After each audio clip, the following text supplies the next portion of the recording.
Hi, this is Boone Slot Car Garage. Let's do this.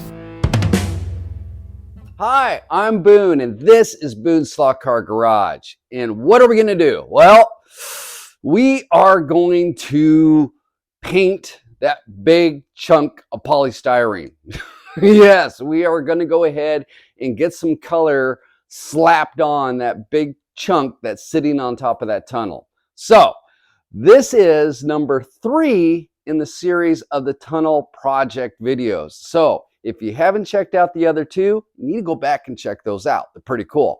And I'll go ahead and put them up right here. So we've got the first one, we got the second one, this is the third one. So what we're going to do tonight is we're going to go ahead and paint it, but I'm going to use a different technique. Yes, we're going to go ahead and use what they call a wash technique throughout the whole entire process. So normally I go ahead and do kind of a gray, and we do a little bit of different colors, and then we do a black wash, and then we highlight it. Well, this one's a little bit different. We're going to go ahead and use acrylics, and we are going to do a wash process from start to finish. So pretty cool, a little bit more advanced, but the end result is stellar. All right, so stick around, we'll check this all out and we'll see what happens. So saying all that, grab yourself a cup of joe, maybe a donut, and let's do this. Well, here it is. Our big massive chunk of polystyrene sitting on top of our tunnel. So in the last video, we went ahead and got it to this point. So all the drywall joint compounds down, it's all dry, and it's ready for the painting process. Now, at the beginning of the video, in the intro, I kind of made mention that we're going to go ahead and do a different technique as far as painting this big old structure. And what we're going to do is we're going to go ahead and do the acrylic wash technique. And what I mean by that is that normally when the other videos that I've done a wash, but it's normally right at the end. And I do a black wash over the top of everything and then, finish it up from there. This one's a little bit different. We're actually going to use the wash technique from start to finish, okay? So what we have is that I have an acrylic. Okay, so this is just straight acrylic paint made into a wash. And I've used 2 different colors to get my gray, and that's just the antique white and a black, and mixed it together so that I have kind of a lighter gray color. So this is the gray that I ended up with. It's kind of almost like a dove gray, okay? So I don't want anything too dark because of the other colors that we're going to go over the top of this. I want to be able to make those come out, make them pop.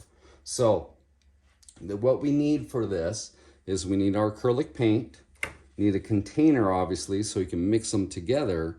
And then as far as the mixture goes, I'm doing about a 50% reduction with water. So I'm putting 50% paint in, 50% water in to get kind of a consistency where it's not too thin, okay? Meaning that it's, as soon as you put it on, it's going to start bleeding. You're going to start seeing it.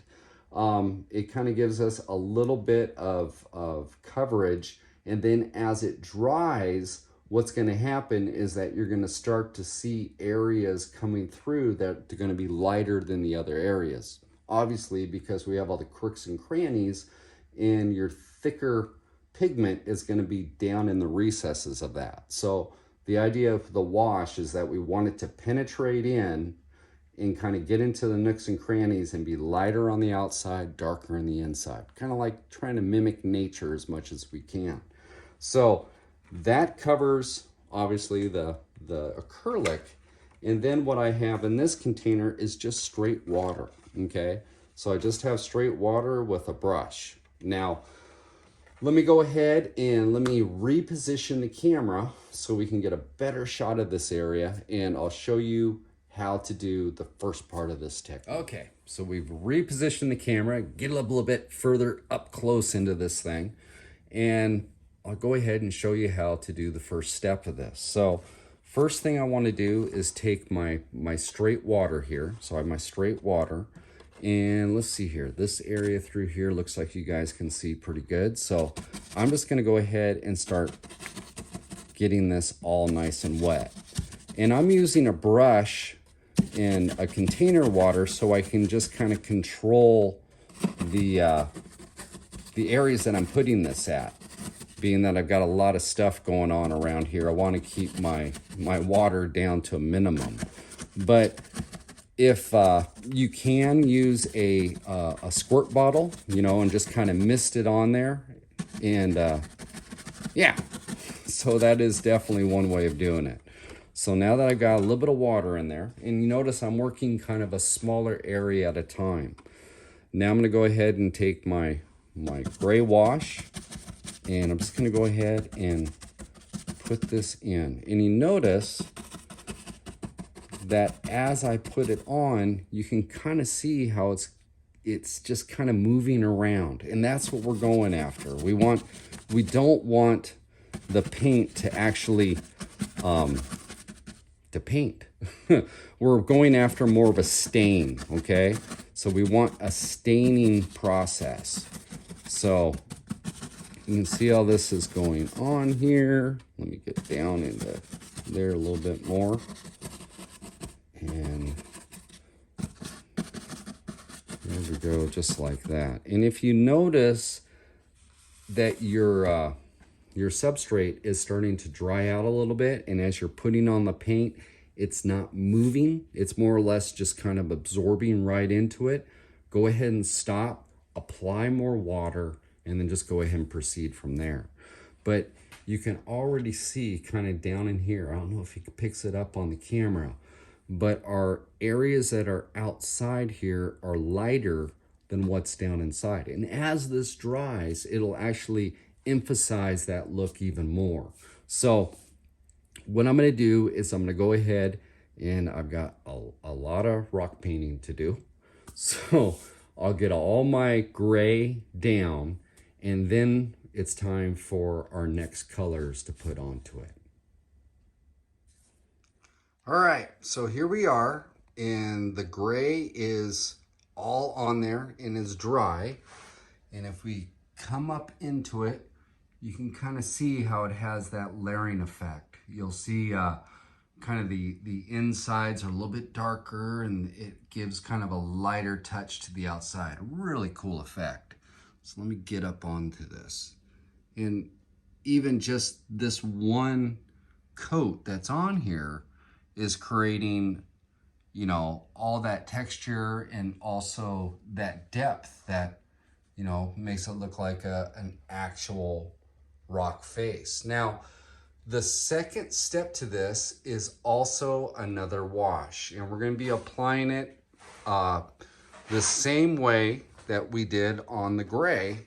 And let me just go ahead and I'll take you over here on the side. And I've been busy doing this wash kind of ahead of time just to kind of give you guys an idea of what this looks like when we start to bring it through these different steps. But what I'm using is an acrylic, and this color right here is actually called honey brown, okay?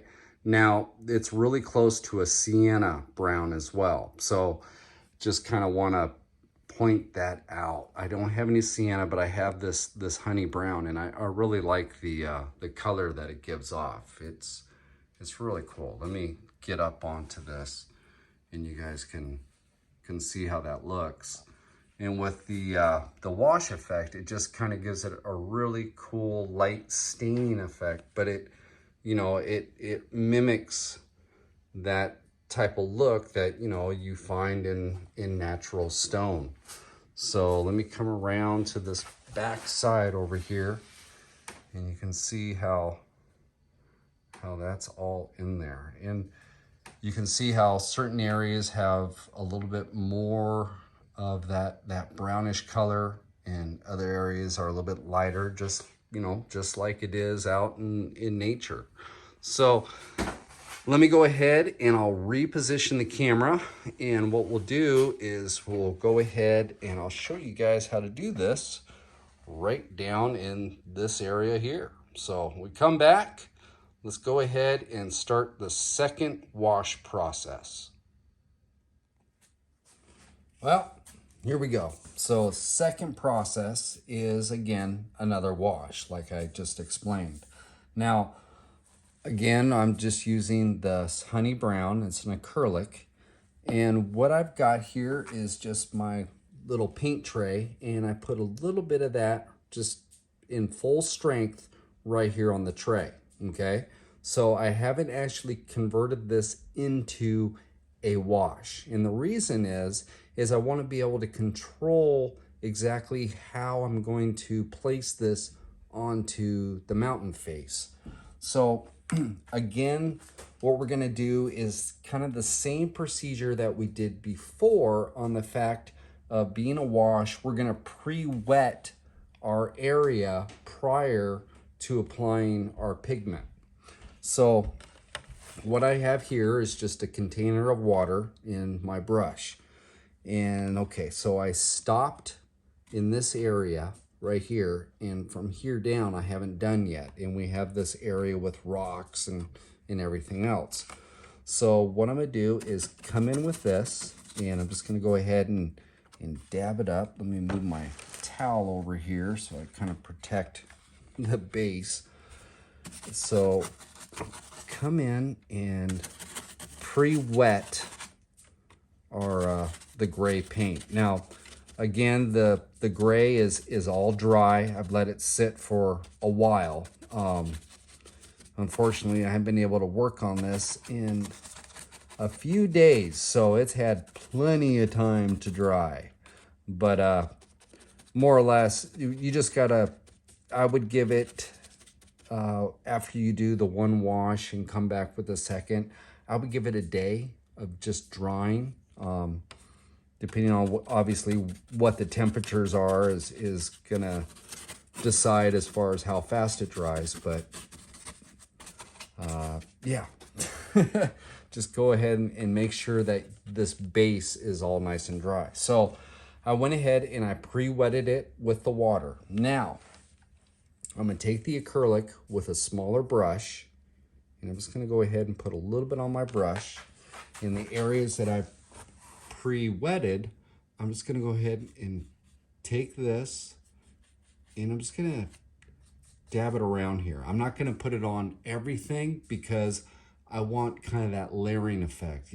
Like in nature, you'll see veins of different colors coming through rocks, and that's kind of the effect that we're going after. So some of these areas I'm gonna put a little bit more, okay? And I'm not going to work a large area. It's just a small little area like this. And now I'm going to come back with my water. So I have my large brush here with water. Start up high where we were at, and then go ahead and hit this. Okay? And I'm just kind of dabbing it in, and I'm smearing it around. Okay? And with that, the water being all kind of pre-wetted, what it's doing is it's allowing the acrylic to go ahead and just kind of blend out into the surrounding areas. So I hit that. I'm going to come in a little bit more. Let's see here. I want some here up on this face. I want that to really stand out. And come in a little bit stronger onto that. Kind of create a vein of color coming through here. So I'm going to follow that through. Okay. So now that I have that, come back with this, just kind of dab it, move it around. And if you get an area that has a little bit of color in it, just go ahead and add a little bit more water to it. Okay. If it's too strong of a color and you're like, ooh, I got too much in there, just go ahead and just double barrel that thing with some more water, and that'll dissipate that color out for you.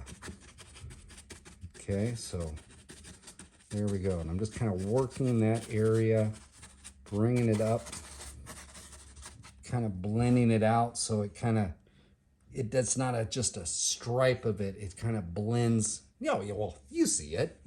It kind of blends around into it. Okay. Now as I've been working this, my water is traveling down. So we have these rocks right here. Remember we made that with the polystyrene. And I'm gonna go ahead and do this area now. So I'm gonna take some of this and put on some of these rocks that I really want to kind of stand out more. I want some in there too. Maybe some against that. And now I'm going to come in again with my water and just kind of tap it. And that's going to kind of push the pigment down through, and it's going to give us that kind of layering effect. And as this dries, your color is going to be mellower, okay? So you can see right here, it's kind of brilliant, right? Well, if I take you over to the side over here, right up in here, this upper area, this was all done as well. And if I just go ahead and zoom in on this, you can see how that looks, and it really kind of tones down, okay? So that just kind of gives you an idea of how much it actually, when it does dry, how it just kind of lightens up. So, there's some rock faces there, okay? So you can see, say right up on these, I hit these a little bit harder, a little bit of kind of a streak in here. This area has a little bit more pronounced color to it, and then it kind of blends out. So this area over here that we did, come back to here, all right? So if we come back to there, you can see how we have areas that are a little bit darker and some that are lighter. So it'll kind of give that effect. When it dries, it'll lighten up, but these areas that have stronger color in it will be a little bit more brilliant. So this is the second color. I've got a bit more to do, so I need to go ahead and do the rest of this, let it sit and let it dry, and then we need to come back with yet another color on top of this. So we come back, we'll see what this looks like, and we'll start our third color on our rocks. Okay, we're back. I'm still painting my second process, but I came across something here that I want to show you guys how to do. All right, so this right here is all new rock formation. Okay, this is all the stuff that we carved over here. This area in here is something that's already pre-existing. Okay, now this area in here is not painted the same as what this is. So it's kind of like, well, all right, so what are you gonna do? Well, what I'm gonna do is I'm gonna blend this second color into this existing rock face. And I just kind of wanted to show you this because this is kind of a cool technique, and we're gonna do it the same way, okay? So we're gonna use the water and do the wash process. But we have this rock over here, which is painted a lot like all the other rocks that I've done up to this point as far as videos. So this is real simple. It just has a gray wash, a black wash, and then it's just been, kissed over the top with a white dry brush to kind of give this kind of grayish type of stone. Well, this in here, since we're using the light brown, that honey bear brown or sienna, it's going to be two different styles of rock work. So it's not going to look good if they're right next to each other. So what I'm going to do is just go ahead and take my water, and this has flock on it. It's got all sorts of stuff on it, okay? This is a finished area of the old track.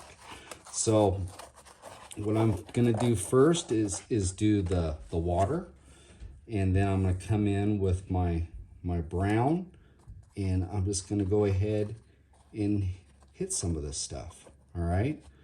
And what we're gonna do is create just kind of a transfer between these two. Now, this does have the black wash on it. This doesn't. So when we do get to the black wash, but we also have another color in between all this, it'll blend out okay. So let me go ahead and just hit this, and we're just gonna blend this out just to kind of give it some of that little bit of same color as this rock here. So we'll keep an eye on this area throughout the rest of this build, and we'll see what it looks like when it's all said and done. But I wanted to go ahead and point that out right now. And yeah, there we go. And another thing, while I got you guys here, another thing, you'll notice when I'm putting on the light brown, okay, so the lighter brown, I'm not hitting it all over the place. I'm just hitting it in certain patches. Plus the other thing is I'm concentrating on kind of the veins that go through here, okay? And I'm hitting more onto like the faces and whatnot of the rocks. I'm not really getting into the crevices, okay? Main thing is I want to keep that kind of clear a little bit, because of the second color, we're going to be more concentrating on some of these recesses. But just kind of wanted to point that out. When I come in, I'm hitting more onto the outside of these. So I'm putting my paint on the outside, okay? And then I'm coming in with my water, right? And I'm working it into it. So that way the outside has a more pronounced color than per se the inside. And it gives us a little bit more depth that way as well. So I just want to go ahead and point that out while I have you here. So there we go. All right, I think I'm done coming back and forth. When I come back again, we'll be into the third color. Okay, so I'm back, and I've got the third color already going on to our rock faces. Now, we bring it right up over here. You can see the third color on there, okay? And it really starts to bring out the definition and depth of everything. So let's just kind of pan around here a little bit, and you can see it over on this side, and it's a burnt umber wash that I'm using. And if you notice over here, it's different. Well, I haven't done this area through here. So if we look at that and then come right over here, you can see how that burnt umber just gives it, you know, that much more definition. So what we're gonna do is I'm gonna go ahead and attack this little area right here, and I'm gonna show you this third process. But while I have the camera out, it's kind of, let's see if I can pan out and you can see the difference. So the side over in here, this has been done with that third process, and right over here has not, okay? So you can see how this is a lot lighter than what this is over here. It has a darker look to it, and yeah, I mean, it looks pretty cool. Let me get up on this, and you can see that, and then we'll bring it right over into here, and you can start to see that other color. So what we'll do is when I come back, we'll go ahead and I will show you the third paint process. So we're back. Let's go ahead and let's do this area right in here with that third process. So what I'm using is burnt umber, and it's just an acrylic, just kind of like everything else we've done up to this point. And I went ahead and put it right here on my palette. So same way that we did the first one, and so on, is we're doing the wash process. Now I'm going to go ahead and pre-wet this area, and what I'm going after with this is more the recesses. Okay, so like in the second color, we were focusing more on the faces and then blending it into the recesses, right? This time what we're going to do is we're going to concentrate more on the depths, the recesses in here with the burnt umber, and then blend it out from there. And the reason behind that is this burnt umber, the darker brown, kind of simulates that as far as the dirt and the grime that's into the rock face. You know, when you look at natural rock faces, you'll see that you have kind of a cleaner surface on the outside, but as it gets into these recesses where the dirt and everything else settles in, is you'll have, you know, these darker tones in these areas. So that's how we're attacking this. Also, what it does is it creates a marbling effect over the top. So it's going to give a little bit more definition and depth to your carving. And with the wash process, it's like we're stacking layers on top of each other, okay? So we're putting down our original color as far as the gray, and then we're working with our sienna brown, or like I use the honey brown. And now we're coming in with the burnt umber. And what we're doing is we're creating these layers of color on top of what we've carved. And it's going to transfer through everything with the light and the way that it goes on as far as the thickness of it. And it's going to start creating a lot more hues of color to start coming out. You can already see, I mean, when we did the gray, it had a few different shades of gray. Now with this honey bear, the brown that's on there, you can start seeing that some of this is a little bit lighter and a little bit darker. And it's a really cool effect because you don't have to really work at it per se. You let the paint in the water just do its magic, and it starts to just, you know, it starts to just create for you. So the big thing with it is it is a time-consuming project, because each layer that you put onto it, you need to let this dry before you put on the next layer. So what we're going to do is, let me go ahead and I'll get some water on this. Enough chatting out of me. And you notice I start up high, and I'm just working with gravity, bringing it down. So I'm going to come in and I'm hitting more of the recesses in here. So we've got that, and just kind of blot this down through. And we'll go like that. Now, go ahead and take my burnt umber, and I'm just going to go ahead and put a little of this into certain areas. And this stuff goes quite far. So I recommend kind of starting out light, and then kind of work your way in once you start to get a feel of it. You can already see with the water, it's already starting to kind of bleed out. So now I'm going to hit with this,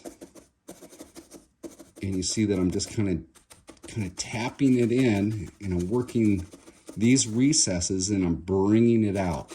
So it's darker on the inside, and then I'm blending that color out and utilizing that water, just kind of bring it out to the surface. So here, I've got that. And that kind of got loaded up in there, so let me really hit some water in there. Bring it out around. Okay, here we go.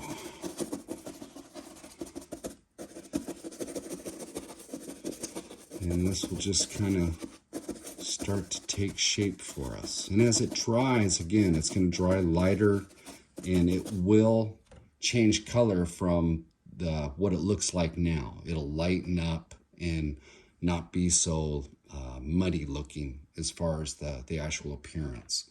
So I'm going to go ahead and do this. I want to put a little bit more right in there. So clear that, bring that through, and it's kind of working that vein coming down. Got a little bit up here. I want to hit that just a little bit. I want to get some up in there too. Okay. Here we go. And you notice I'm hitting that, and then I'm bringing the brush around and kind of tamping it onto the other areas. And there we go. So, kind of a cool effect. Again, it's the same type of wash process that we're going through. So I'm going to go ahead and finish this all up.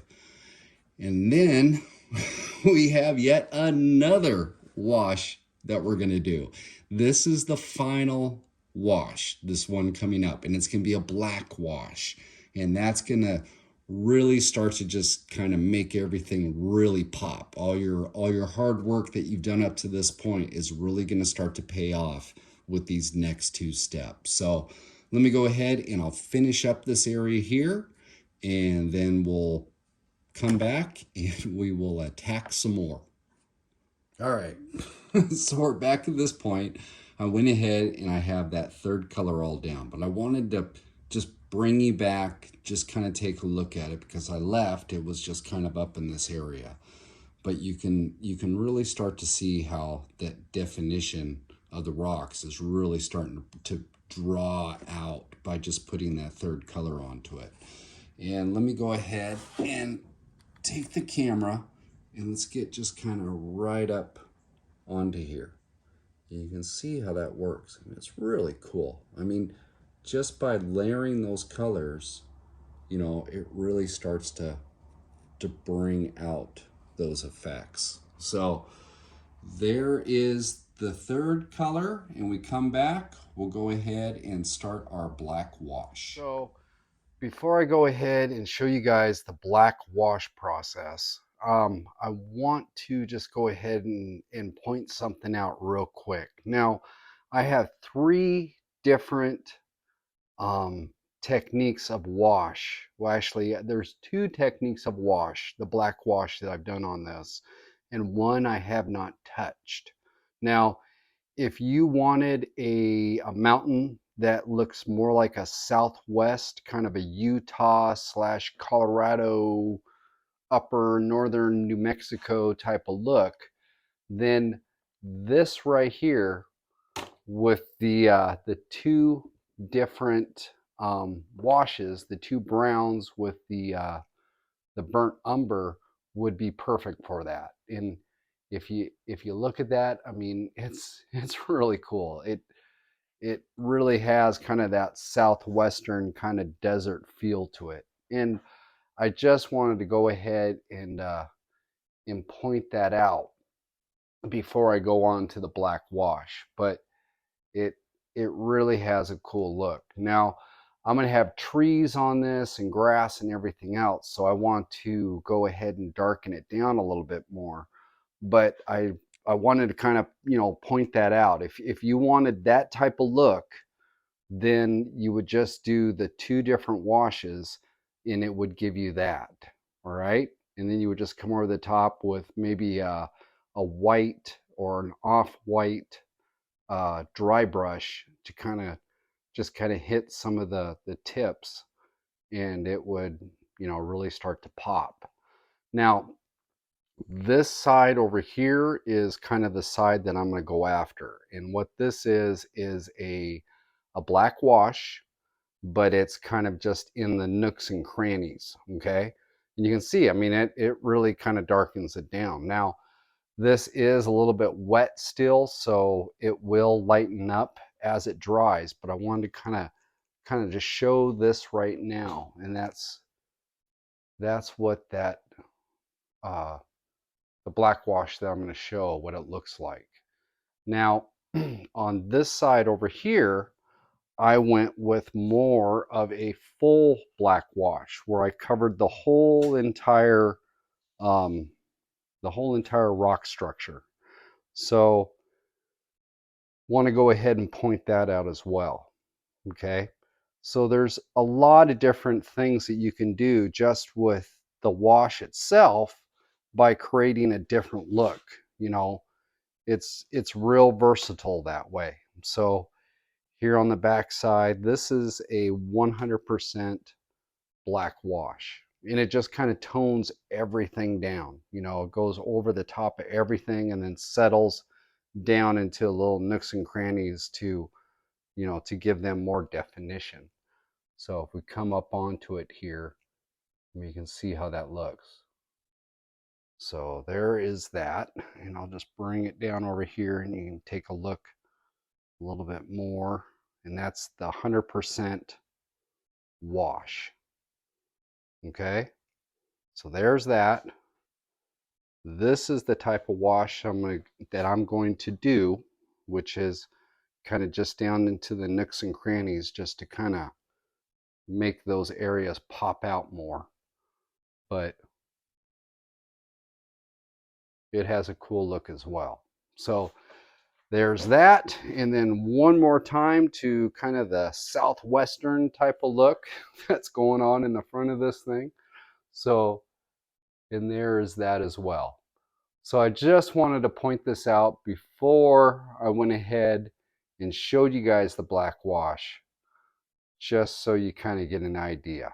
All right, so we come back, we'll go ahead and attack this little area down here, and we'll start doing the black wash. So let's go ahead and let's start this black wash process. All right, so what I'm using again is just an acrylic. This is just a black, straight, strong black acrylic, and I have it in this little mixture here. Now the mixture that I have is probably, shoot, I would say maybe a 10 parts to 100. It's a real diluted black wash, and the reason for that is that I'm not going after a real heavy type of blackness. We have so many different layers on here with acrylic.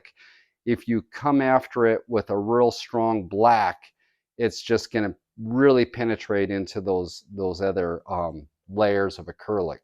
So what I'm using, move my little stool, what I'm using is just two different brushes. Okay, I have a larger brush and I have a smaller one here. And what I'm going to go after is kind of these little areas that are inset. Okay, so if we take this, you know, and we just start working it down, okay, and just let the water kind of do its thing. It'll run down and it'll go into all the little nooks and crannies and just kind of follow it down. As it drips, let me go ahead and get this guy to drip. So as it drips down, you can see how it follows. Just come in, kind of hit it lightly, and kind of work it around. And kind of blend it out just a little bit. And then it just starts to take effect for you. So you can see how this goes. And like on this one, I'm just hitting areas here and there, okay? Let me go ahead and I'll finish this and I'll kind of show you what I'm looking for. So just kind of working with these cuts.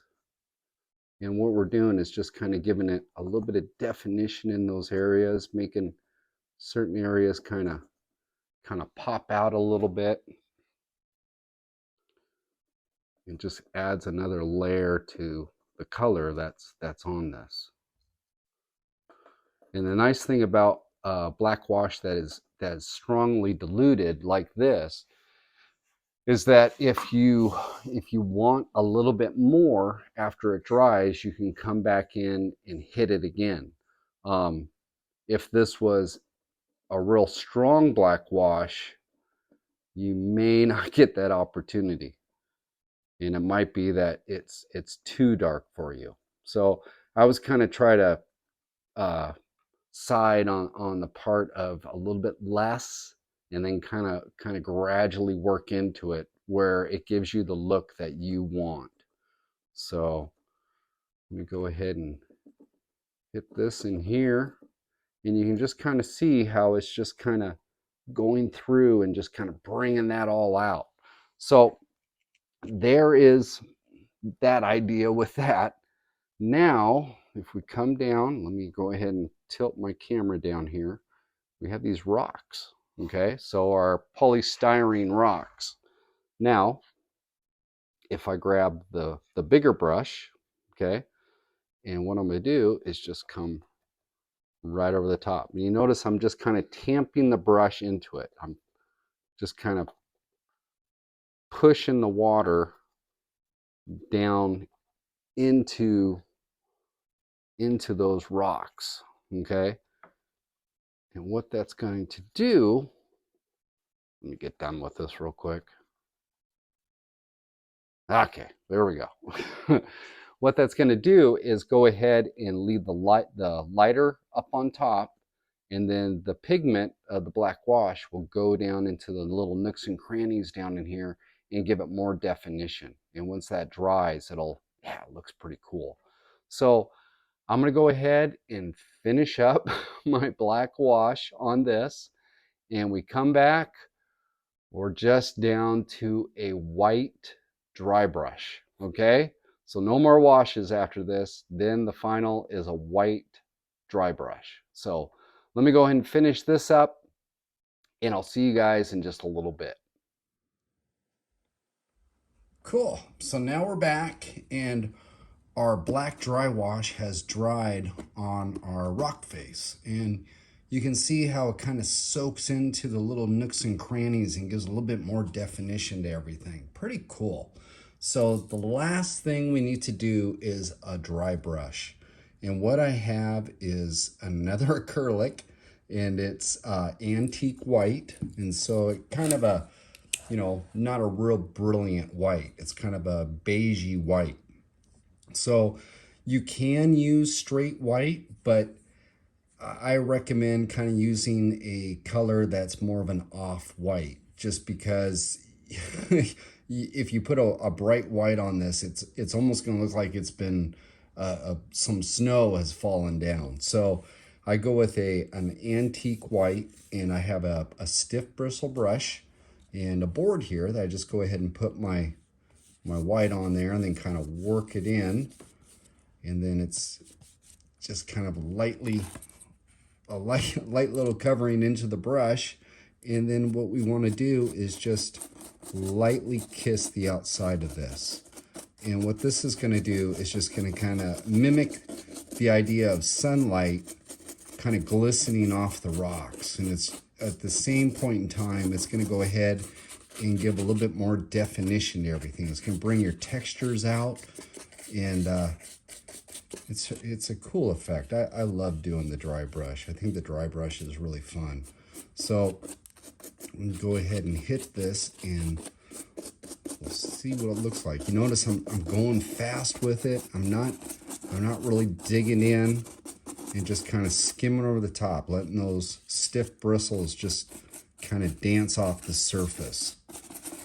So let's see, we'll do a little bit more here, and it's kind of fun. I mean, you can just see it transform right in front of you. Kind of get some of those down in there. And there we go. So let me hit this a little bit more, and we'll stop and see what we got. But yeah, it just starts to come alive. Just, all of a sudden, bam, it starts to pop. It's pretty cool. So I'll go hit this a little bit more. I'm having too much fun dry brushing, guys. Okay. Put the brush down. Okay, so let's take a look at that. And you can see how that just kind of just brings it all out. But this isn't the only area I've dry brush. So let's pan out and let's see what the rest of this looks like with the dry brush. And yeah, pretty cool. You can see how that just makes everything, the definition of everything come out. And come over here, take a look at that. It really makes that stonework, you know, just cool. Just really, really cool. So this is the area that I kind of did the partial dry, or not dry brush, black wash. And on the side here, okay, this was that kind of where we worked in the nooks and crannies as well. And on the back side over here is where I did 100% with the black wash. And you can see how this looks as well. So it makes it a little bit darker. The colors don't pop out nearly as much, but they're there. I mean, you can see the colors and everything else in there. You can see this rock right here, how it has the gray, and you can see a little bit of the beige and the browns in here. And yeah, pretty cool. But there we go. So we have our dry brushing all done. And now what we need to do is these areas up on top, like see those two areas, and we've got all that up there. And on the back side, we need to go ahead and start putting some static grass on this thing. So let's go ahead and do that. Let's get this so it looks a little bit better than a chunk of foam, right? So let's complete all our ground covering, and yeah, let's go ahead and start doing some static grass. Well, here it is. So I went ahead and I have the white dry brushing all complete. And yeah, turns out pretty cool. So one thing that I did do, and after looking at the white brush, I got a little overzealous in certain areas, and I kind of looked at it and it was like, it's kind of getting kind of a washed out look to it. So I wanted to bring the color back out into the rocks. So one of the things you can do, if that seems to happen, is what I have here is an acrylic sealer spray. And this is gloss. Now they also make a matte finish as well. And I went with the gloss because I wanted a little bit of shine on some of the rocks, and it would just kind of help bring the color out. But you can go ahead and use some of this, and it's an aerosol, so you just go ahead and shake it up and then spritz it on. And I'm just gonna I've already done this, but you know, just spritz it on like so, and it'll help bring the color back out. So just one of those little tricks. If you're looking at it and you're like, whoa, you know, I did what Boone did. I went a little bit, I got too happy with my dry brushing. You can go ahead and do this and it'll bring the color back out. Plus the other thing that's kind of cool, that being a gloss, if I come up here on top and we look at some of this, the rocks right up in here, you can kind of see a little bit of a shine. And that's, you know, it's kind of cool, because if you look at certain rocks on mountains, or you know, out in nature, sometimes they have a little bit of a gloss to kind of the smooth surfaces, and that'll help as far as bringing that back out. Now what we're doing next is we're going to go ahead and start putting in ground cover as far as the color for the base before we start adding our static grass. So as you can see, I went ahead and I've started on certain areas around here, and I'll just kind of take you up around. Yep, see, got some ground cover. All right, but I still have this back side over here to do. If I can reach, yeah, so there's white spots back there, so we still need to do that. Now, before we go up there, and I got to jump up on the layout to do that, I just want to go ahead and show you guys exactly what I am using. So let me get that out of the way, and I'll bring out my container, and I'll bring out my 2 colors of acrylic and a little bit of water. All right. So what I am using are the 2 colors that I actually added to the rocks. Okay. So I'm using the burnt umber and that honey brown, or you can use the sienna or whatever colors that you chose to go ahead and do your rocks as far as the highlights. And why I choose those 2 colors is, well, those are the colors that were on the rocks. So your dirt around that area, most likely in nature, is going to be, you know, it's going to be very similar to the colors of your rock formation.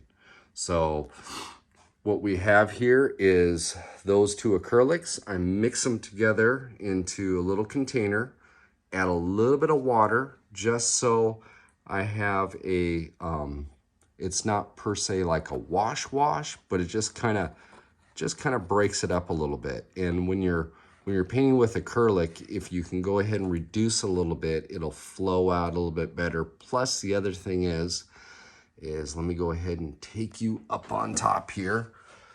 If we look at this color right there where I've painted the ground, you can see it's kind of blotchy, and that's kind of cool because it gives you a little bit more definition and just kind of breaks it up. It's not all monotone. It looks a little bit more natural.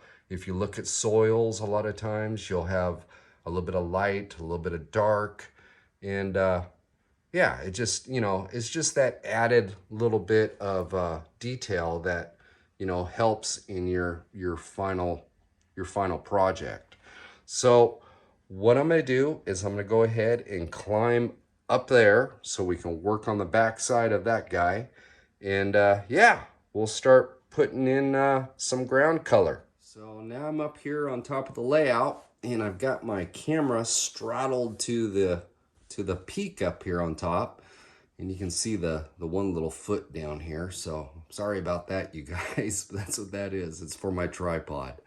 So what we're going to go ahead and do is I'm going to go ahead and paint this area in here. And the plan is I'll have static grass up in this area. And I have 2 different brushes that I'm using. Okay, I have kind of a stiff bristle, kind of a larger, and then something a little bit smaller for some detail work.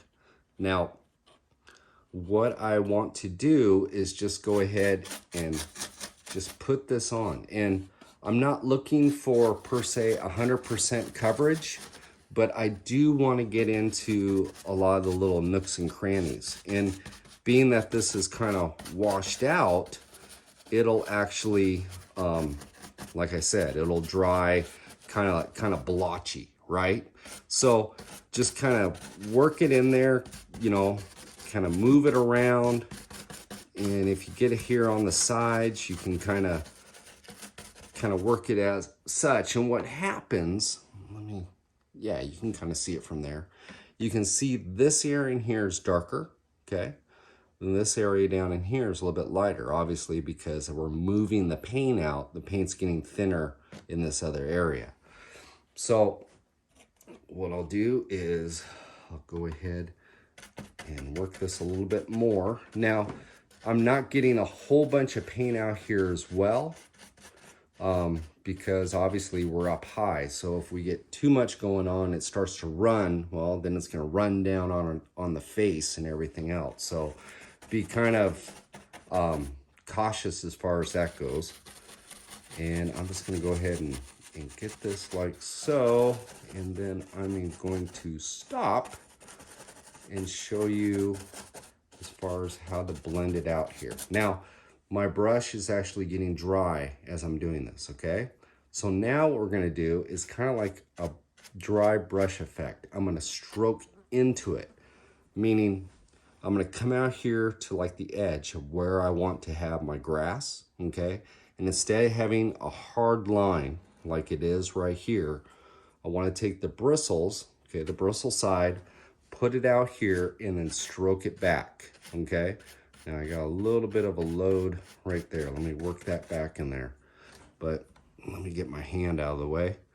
So I just want to kind of dry brush it back, okay? And what that'll do is soften the edge of where our ground cover is. And then plus the other thing, it gives it kind of a neat effect as far as it looks like there's a little bit of soil out here on the edge of our rocks. Okay, so just kind of work it around, kind of blend it out a little bit.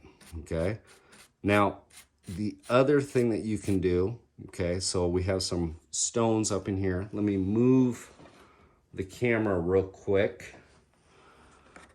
So let me move this over here and I will try to, let's see here. If I move this up, yeah, let's work this area right here, okay?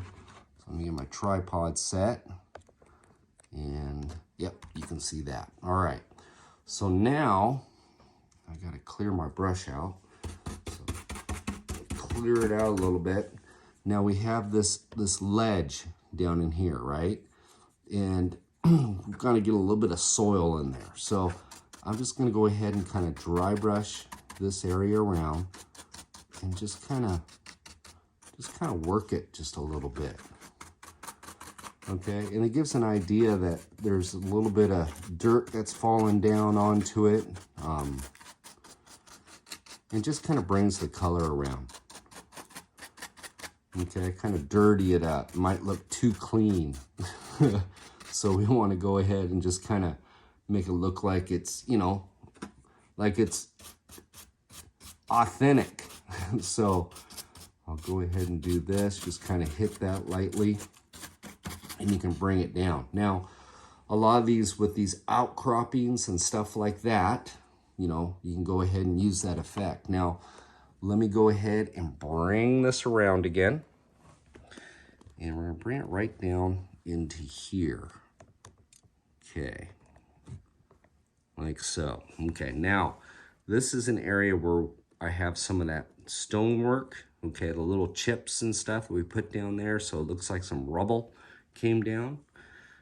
Okay, so now I have my smaller brush, okay, so my smaller brush. And what I'm gonna do is come in and just kind of work around some of these stones, okay, a little bit of detail work in here.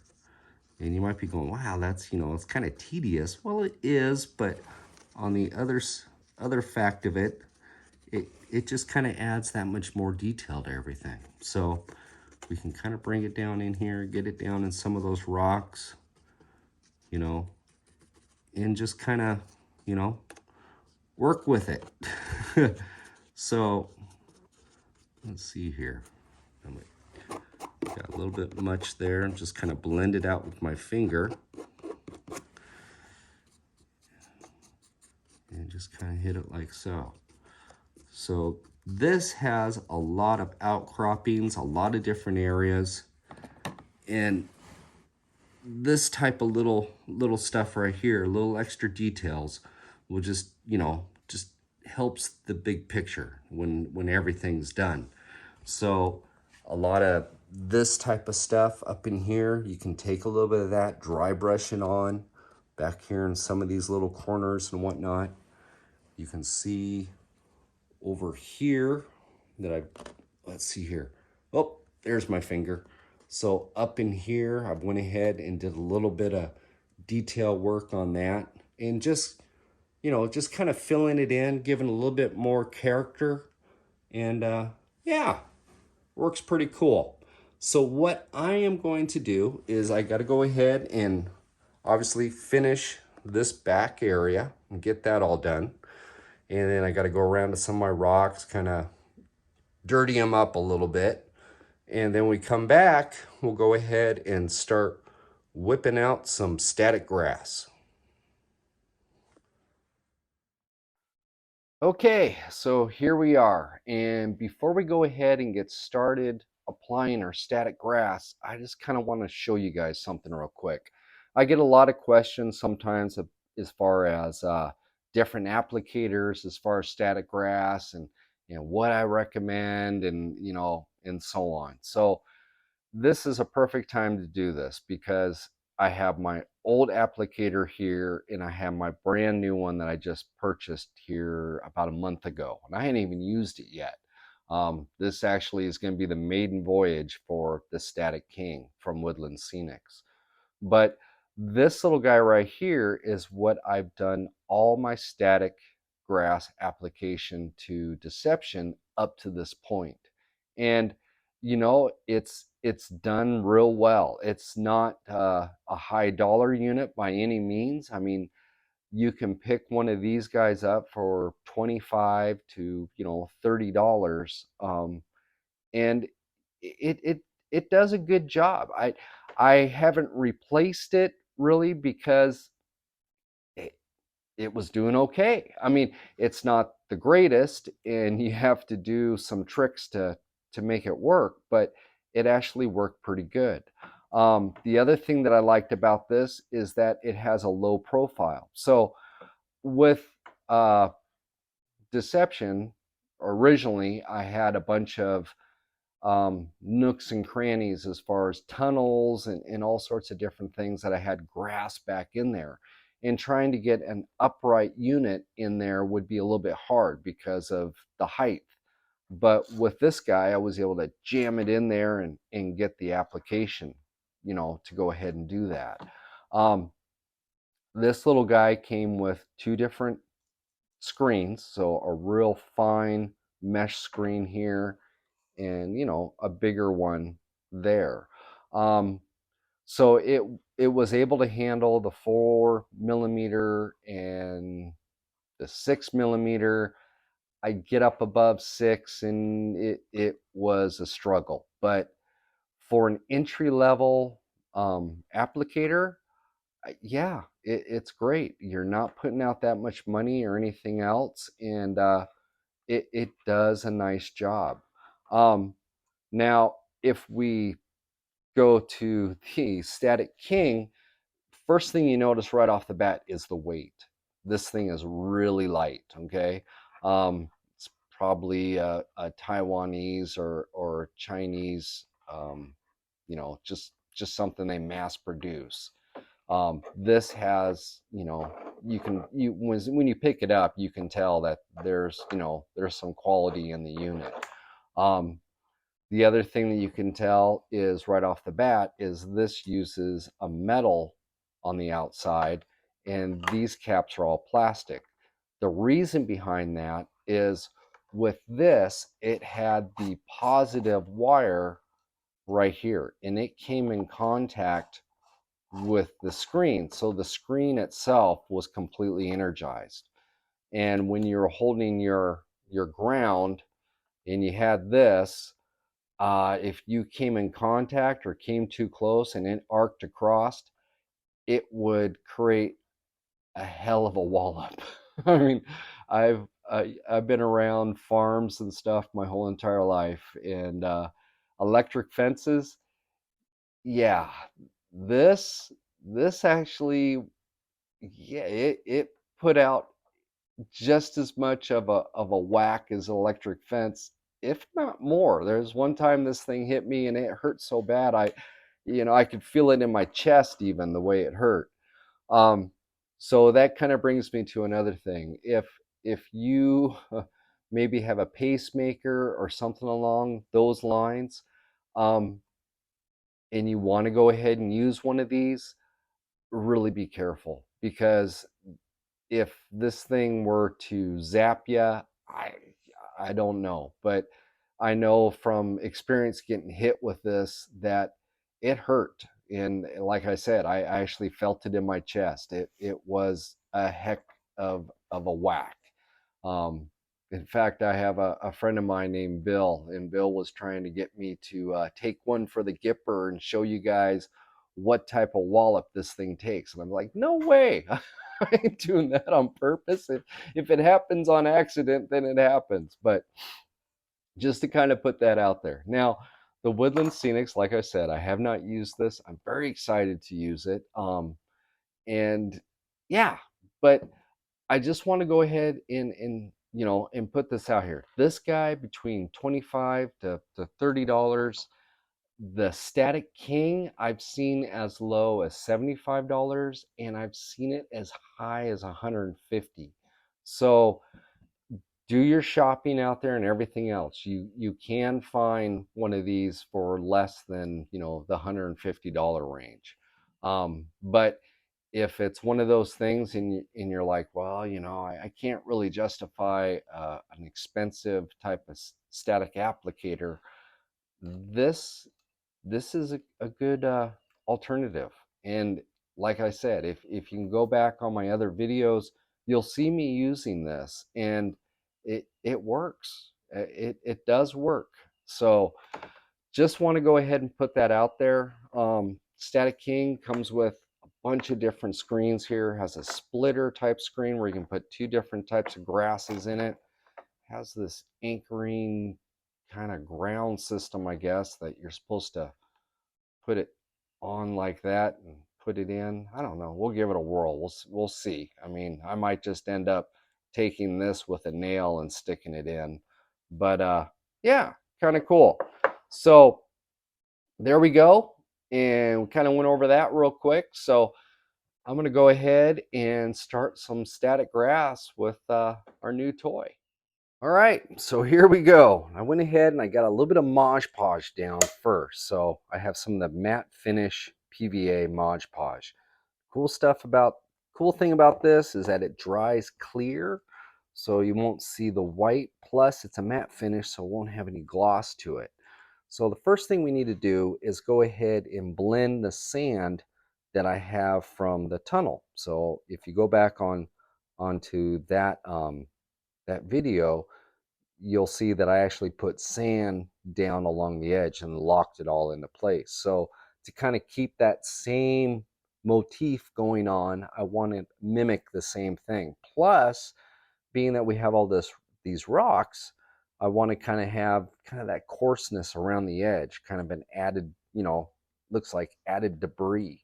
So what I have is some beach sand, so just regular old beach sand, and you could use talus or different types of modeling media. They have dust, and that type of stuff that you can use. But I'm just going to go ahead and sprinkle this sand down over the top of my PVA and get that all in there. Now, once I kind of get it down in, I just want to take a little bit of a brush and spread it around a little bit and get it so it's kind of tease it into place so it kind of sinks in there. And yeah, just kind of work it around a little bit. So this will be our base, and then we'll start working from this, the sand, and the next thing we'll go ahead and start putting in some different type of coarse flock and get that down in there, and we'll come in with our grass. So I'm going to go ahead and finish up the sand. When we come back, we'll see what that looks like. Okay, so I got my sand all done. I came back with the vacuum, vacuumed up all the excess. So sand and slot cars, yeah, they don't really mix. But being that I'm going to have a guardrail through here and the cars aren't going to come in contact with it, it's going to be okay. Plus the other thing is that I have it down, secured, really good. It's not going to come loose.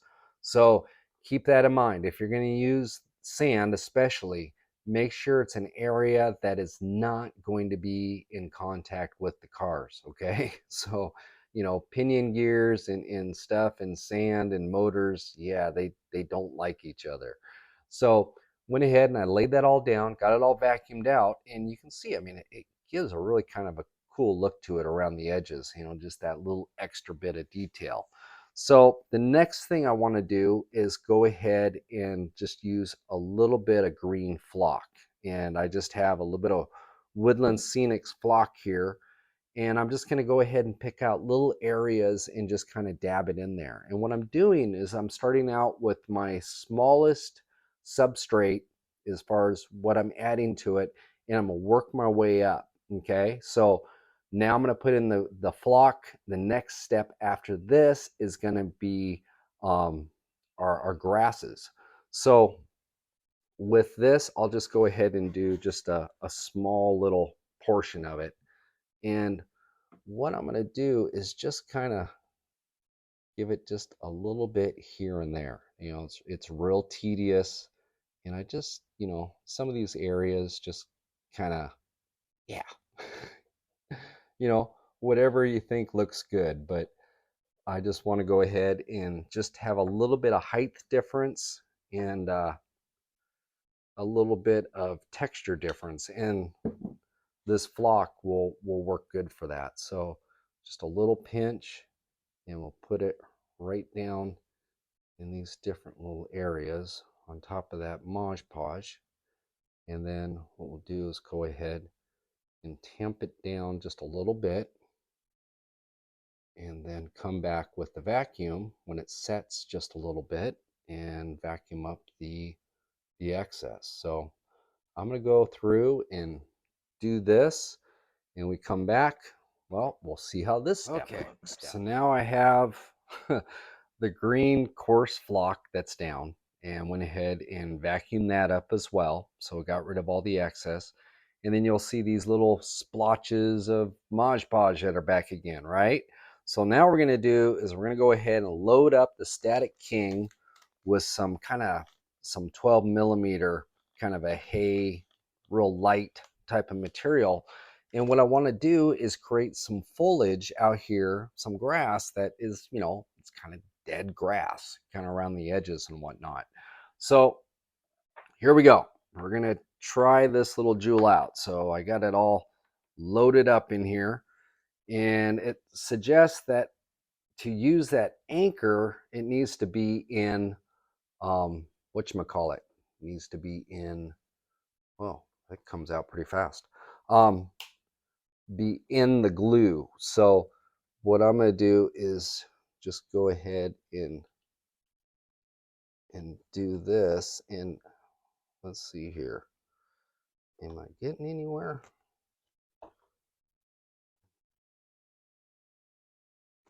Let's see, come on.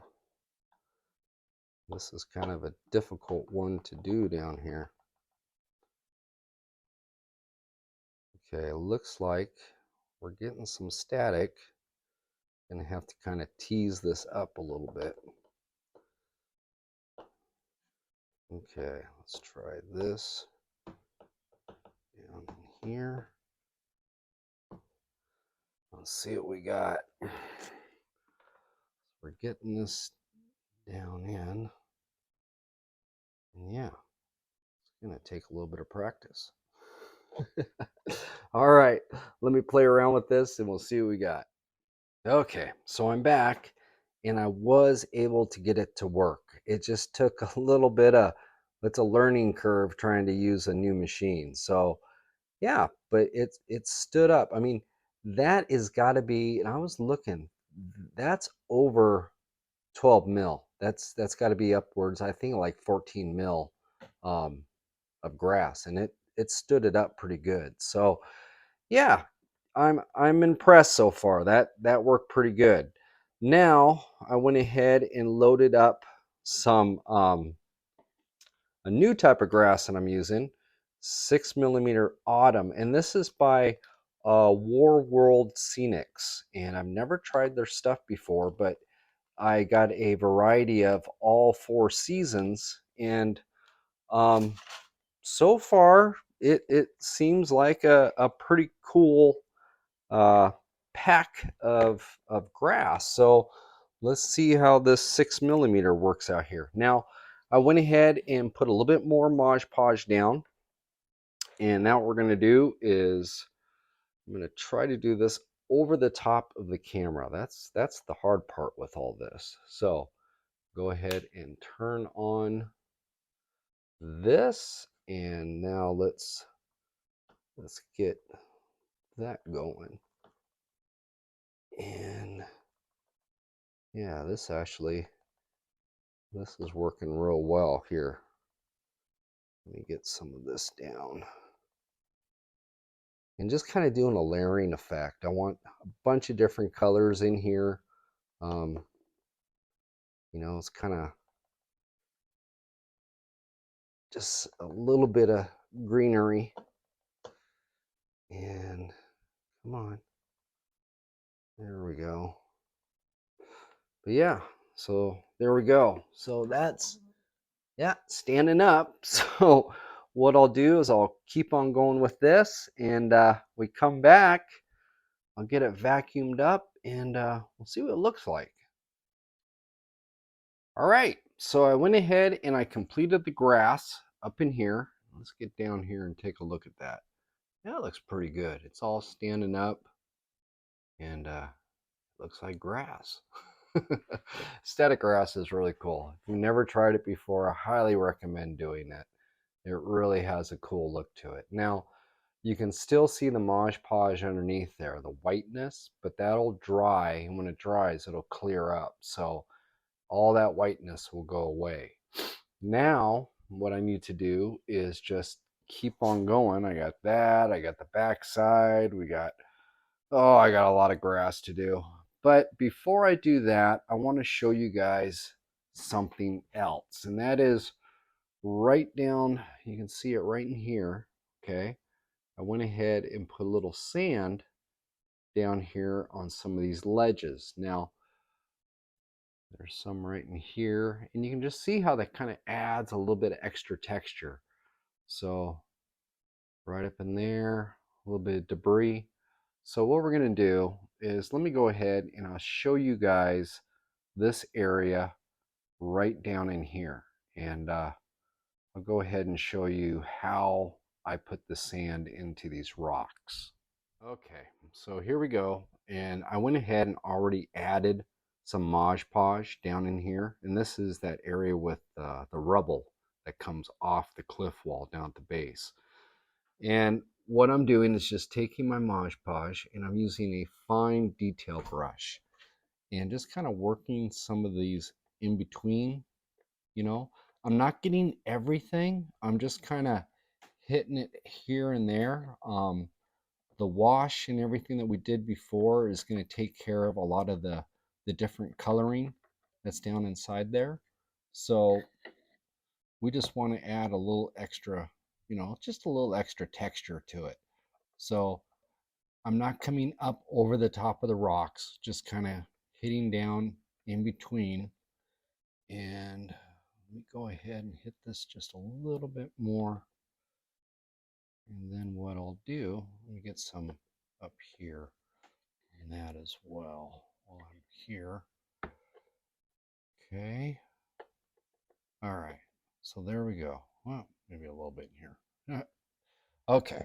So just go ahead and take that, and then take your sand and just go ahead and sprinkle it over the top. Okay.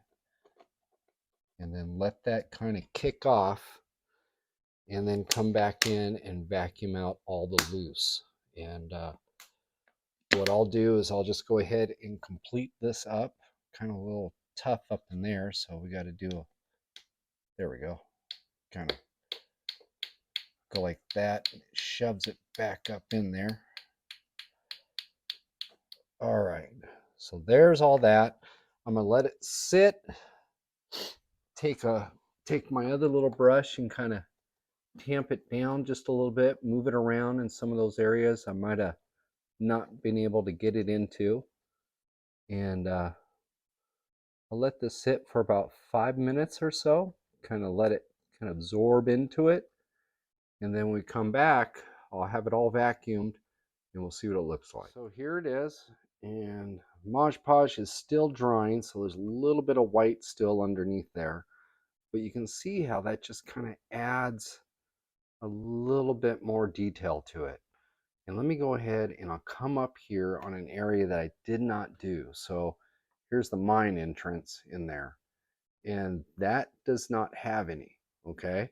So if you kind of look at that, and then we'll bring it down this way, and you'll see where it starts. And if I go like this, you can kind of see how it just has that little extra bit of oomph to it. And it's just cool. It's all these little details that really start to bring everything together, you know. Each one you add, you just kind of look at it and go, wow, that was really cool. So I have a whole bunch of work ahead of me. Obviously, I have all that to go ahead and conquer. And there's the grass area that we've done. And if we pan up above like so, you kind of get an idea of how that looks. So yeah, it's coming together. But I still have that. I still have the back side. And I still have to do all that too. So I'll be busy for more than a few hours. And we come back, I'll have everything done, and we'll take a look at it. All right, so we're back, and I've been working on this thing quite a bit. So I've got all my grass done over here. I've done all around in this area. Now what we got going on is the back side of the mountain.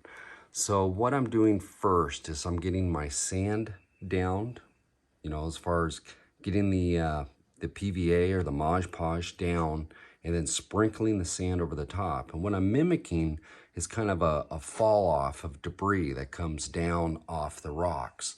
Now, this is kind of one of those tedious little things, so I'm just using two different styles of brushes. And what I'll do is I'll take my small detail brush and go ahead and just kind of tap down in some of these crevices like so with some Mod Podge, some PVA, and then take the sand and sprinkle it over the top. And I have not per se vacuumed this up yet, but if you look down in here, you can see some of that sand that's sitting like right down in here.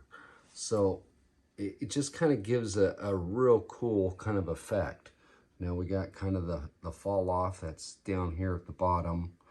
If we follow this around, you know, you can see where that's all sitting. Now, when it's all said and done, kind of give you an idea. So if we come down here, this area has been done, and you can see the sand down inside here. And if you look on some of these rocks right up in here, you can see kind of the sand on there as well.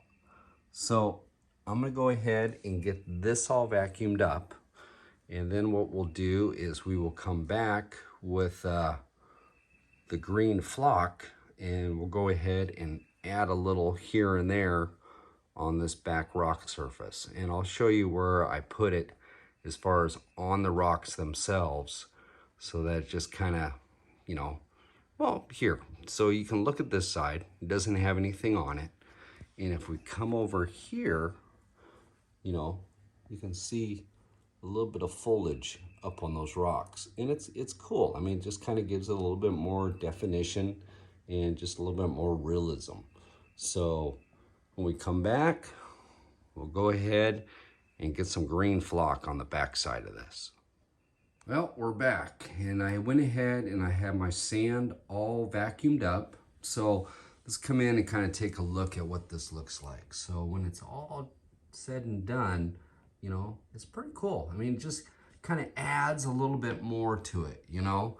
And what we're doing is we're getting our base all taken care of. These are all the different little items that you want to go ahead and get out of the way first before you start adding your bushes, your trees, and maybe any structures or billboards. We're going to have billboards on this that you will do later on.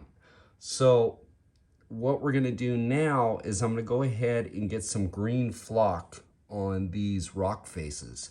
So let me go ahead and set the camera down here, and let me zoom it out just a little bit. So if we do that, there we go. So now we have our rock face and we have our sand down. Now what I'm gonna do is I'm gonna go ahead and take a small detail brush and some Mod Podge, and this is the matte finish Mod Podge. And what I'm gonna do is I'm just gonna kind of come in to some of these areas, and I'm just gonna go ahead and just dab a little bit of glue down on some of these ridges in areas that, you know, it would look like that there would be some type of foliage that would, you know, try to start growing. So I'm just going to go ahead and just do this every so often. You notice I'm not just doing like straight lines. I'm actually kind of bringing it down on some of the edges, and yeah, just trying to mimic nature's as much as we possibly can. So what I like to do is try to start out high and work my way down low. And I do that with the sand especially. But same thing with the foliage, because as you put it on, you know, it's going to fall down onto itself. So what I'm going to do is I'm going to go ahead and take care of this section in here. So I'm just going to go ahead and hit some of these areas. And yeah, I mean, it's kind of a tedious little thing to do, but the end result is really cool. By the time you get your grass on here and everything else, it starts to, you know, it really starts to fill it all in and makes it look really cool. So let me go ahead and I'll finish up doing this, and I'll get some down here on these rock faces, and then we'll come in with our flock and apply it on. Okay, so we're back, and you can see all the little dots of Mod Podge I have around there. And you can see, you know, just kind of putting them down in nooks and crannies, stuff where you would think that some type of vegetation would try to grab hold and start to grow. So what I'm going to do now is I'm going to go ahead and sprinkle this with the flock. And I have two different colors. I have kind of a fine turf, and I have a coarse turf, and they're actually, one's a little bit darker green than the other. So I like to go ahead and put different colors on when I can, because it just kind of, you know, mimics nature a little bit better that way. I mean, there's not too many areas out there in the world where you look at the vegetation and it's all one color, one shade. So with this, all I'm going to do is just kind of take a pinch and put in a little cap like this. Makes it a little bit easier to apply, and just go ahead and press it down in there. And the little remnants that are left over, you can just go ahead and vacuum those up when you're done. But I just kind of want to come into certain little areas in here and just dab this stuff in there. And you can see how, you know, working up high, it's gonna come down. So just kind of go with it. But if you can work with gravity instead of against gravity, it helps. So I've tried to do this from like the lower and working my way up, and I kind of like going from top to bottom, because it actually it's less controlled that way. I get certain flocks into different areas that maybe I didn't plan on. So here's a little bit of the fine, and we're just going to go ahead and sprinkle that around as well. So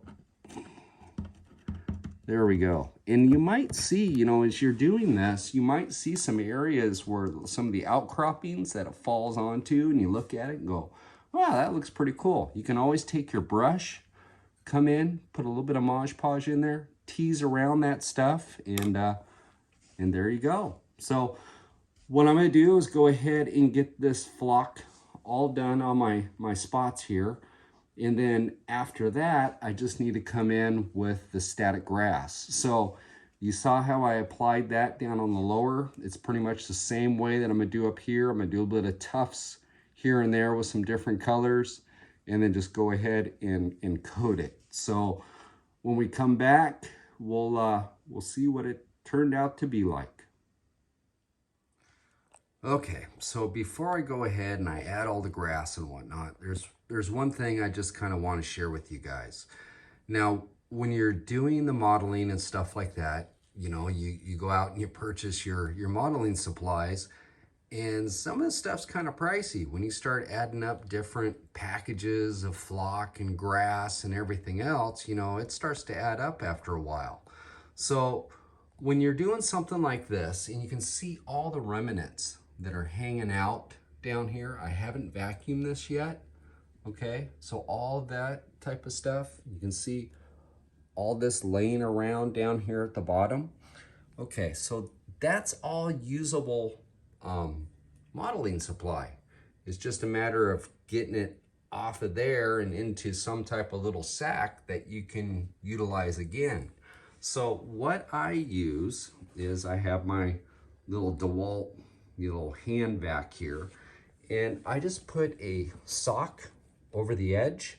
So when I vacuum it up, the flock and everything, or if I'm doing static grass, gets trapped right in here, and then I can go ahead and transfer it into a little container. And then that way, I'm not wasting a bunch of material. I can go ahead and recycle that and use it on my next project.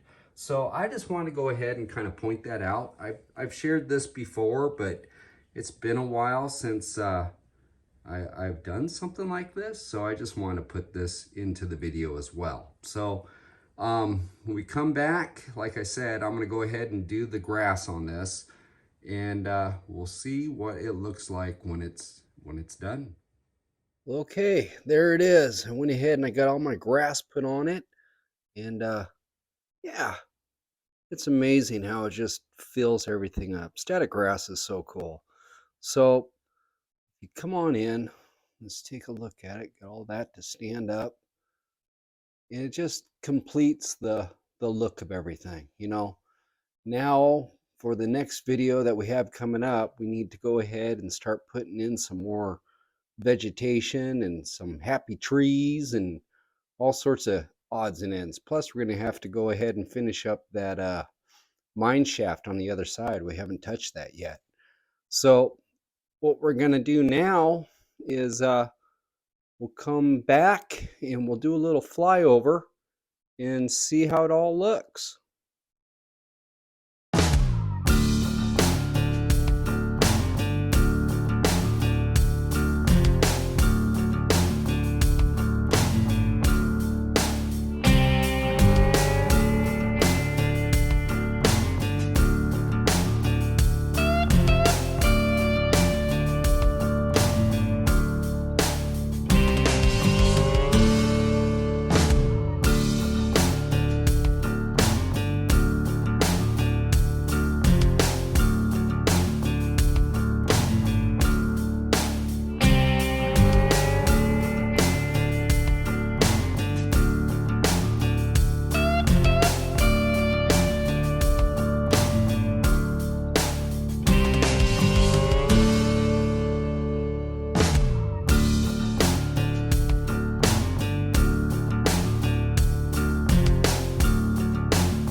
All right, so there we go. Another video complete. Yes, we finished another video and another chapter to the saga of the tunnel project.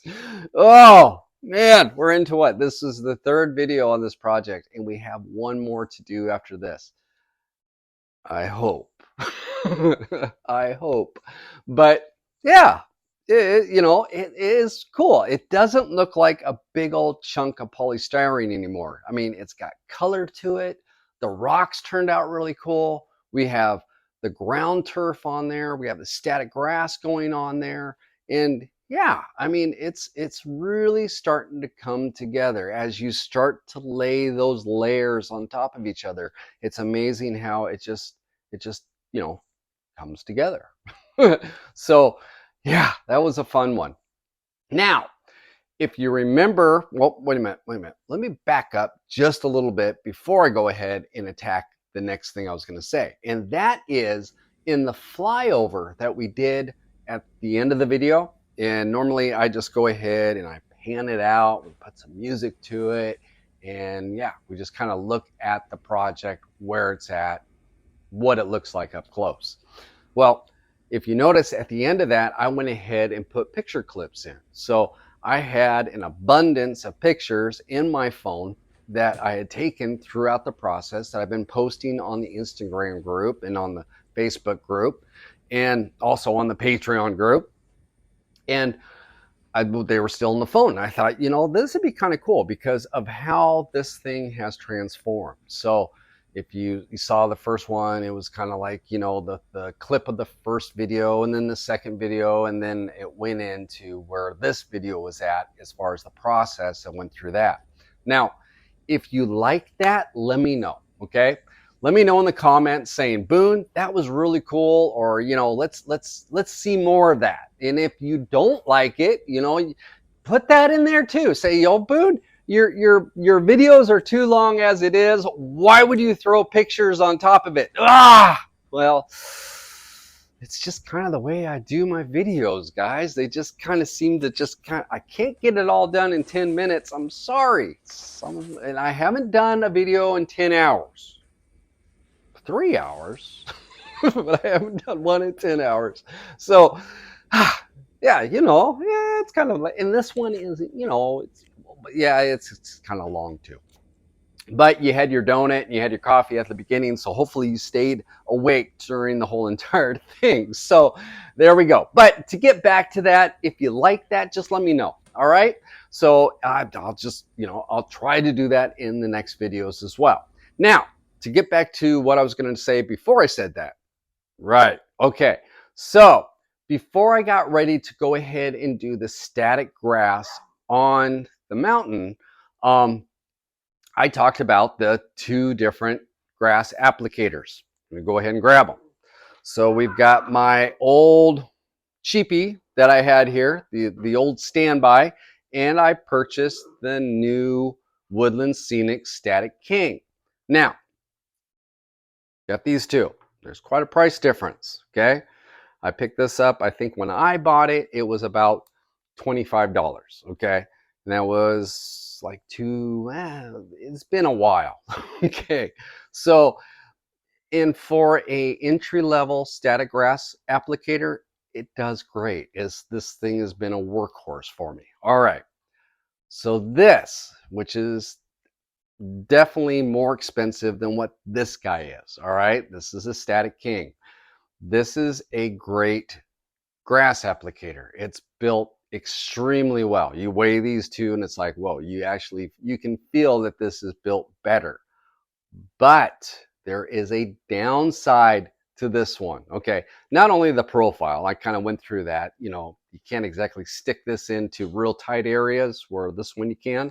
Okay, that's one thing. The other thing is this. This is battery operated. This one too is battery operated, but you can also get a wall plug-in, right? To go ahead and plug into the wall and do it that way. Which, if you're going to spend the money for this guy right here, I highly suggest getting the wall plug-in, because otherwise it runs off a 9-volt battery. And It does pretty good at first, but it's just, for the money, it should be doing awesome, okay? And it's not, and the reason, it needs more juice, okay? So if you're just gonna run this thing at 9 volts, spend the $20 and just get this one, because this one does 10 times the job that this one does on battery power. Now, if you're going to purchase also the wall, the plug-in for the wall, I'm just having a blonde moment here, can't figure it out. But okay, I'm just going to drop that, okay? But if you get the plug-in for this, then this thing is stellar. All right, this thing just like, woo, it's just, the clouds part and you've got static grass, and it's phenomenal where it blows this thing out of the water. But again, on battery power, this thing rocks over this. On wall power, which this one doesn't have, this thing is unbelievable with wall power, okay? Just want to go ahead and put that out there. Okay, so, and with wall power, you have to buy that separately. Now, there might be somebody out there that is selling a package deal with that, with the plugin. I don't know. I'm not quite sure on that one. Check that one out. So we got that. Okay. If you notice also, well, before I do that, you might hear some squeaking in the background and stuff like that. Yeah, that's because my wife and youngest daughter went and brought home a puppy the other day. She's only been here about 2 days now. Okay, and we got a bunch of tornadoes that are floating through tonight and everything else, and some severe thunderstorms, which I heard just prior to doing this clip that about 25 miles away they're having softball size hail. So hailstones that are about this big. Okay, so yeah, the dogs are, as you can hear, the dogs are inside the garage with me. So I apologize for the barking and the squeaking and everything else, but that's what's going on. And here she is. Yeah, she's a cute little fart. Haven't named her yet. Got to watch her a little bit more, figure out what her traits are, and then we'll figure out a name. But yeah, puppies. Oh man. All right. So we got that. Oh, yes, I was going to talk about my shirt. Yes, my shirt, my Boone Slot Car Garage t-shirt. Guess what, guys? They are now available. Yes, you can purchase yourself a Boone Slot Car t-shirt. So it has my logo in the front, and in the back, it has a picture from old Deception Raceways with "Let's Do This" across the top. So what we call this is the Let's Do This Boone Slot Car Garage t-shirt. And it is available through that area right there. And I have a special thank you to that made this all work. And that is Raul from Conquest Racing Club. All right. So Raul's a really cool guy. He's multi-talented and everything else. And if it wasn't for Raul, I wouldn't have my t-shirt available. So pretty cool stuff. Now, with all that, go over, check out Raul's website. I mean, check out his YouTube and stuff like that. They do a live stream with him, Marty Ford, and they with George, and now they got MP from MP Slot Car Space, and they're all four of these guys get together on Monday nights and they do this live stream and stuff like that. Plus Raul's doing all sorts of different stuff, and he has a build that's going on that it's unreal what he's got going on. But I'm not going to spoil that for him. I just want you guys to go over there, check it out. If you haven't already checked it out, come on over for the live streams on Monday. I'm usually showing up and stuff like that. And yeah, I mean, it's really, really cool. All right. So with all this, yes, and with the t-shirt and with the special, okay, I got that. We talked about the puppy. We did.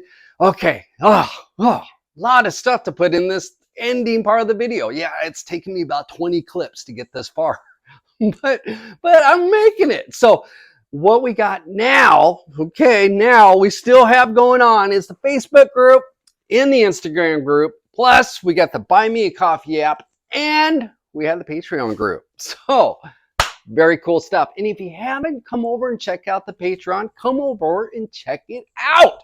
I mean, tonight, after I get done with doing this video, we're actually going to go ahead and have a live Zoom meeting with everyone on the Patreon group. And it's really cool. We all get together, we talk about stuff. If they have questions or anything else as far as projects that they're working on, they can ask me, I can help them out. Plus, we have a bunch of minds together, and there's some really good, talented guys with slot cars and everything else. And if I don't have the answers, generally they probably do.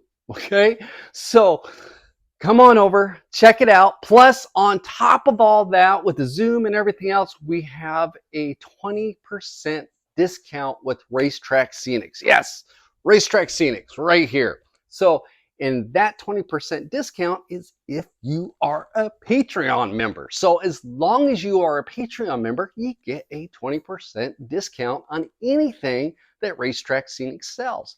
So say you join up Patreon, and you get the code, and you put in your code, and you buy some stuff from Racetrack Scenics, right? So some time goes by, it's 6 months, maybe it's a year later, and you're still a Patreon member. You can go and use your code again to Racetrack Scenics and still receive the discount. What I'm saying, it's a lifetime code to you as long as you are a Patreon member. So that right there is really cool, okay? Besides all the other stuff that's going on, you can see behind the scenes, the Zoom meetings. Yeah, it's cool stuff. Plus, on top of that, there's merch. On top of it, you get merchandise for free if you're a member. So, kind of a cool thing. All right. So next time on Boone Slot Car Garage, well, we are going to be working on that mountain. Okay. And if you saw on the little clip, there was Mr. Bob Ross, and he had his easel out and he was painting. Well, we got all done, and Bob said to me, the only thing that's missing, Boone, are happy trees. Yes, Bob wants happy trees. So on the next video, guess what we're going to do? Yeah, we got to put some happy trees on that mountain. Plus, we got to put some bushes on the mountain. We got some other stuff. We got billboards to throw on the mountain. And on top of all that, I haven't even touched the mine shaft yet. So we got to complete the mine shaft, do happy trees, do bushes, decorate everything, put billboards on it. Sounds like it might be a long video again, guys. Sorry. But there we go. All right. So I'm going to go ahead and get ready for a Zoom meeting. And otherwise, I'll see you guys later. It's taken me a lot of clips to do that. That's why I was like, oh.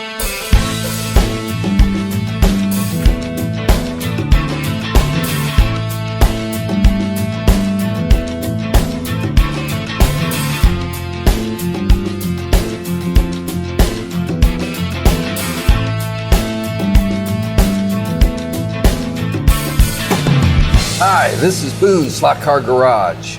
Let's do this.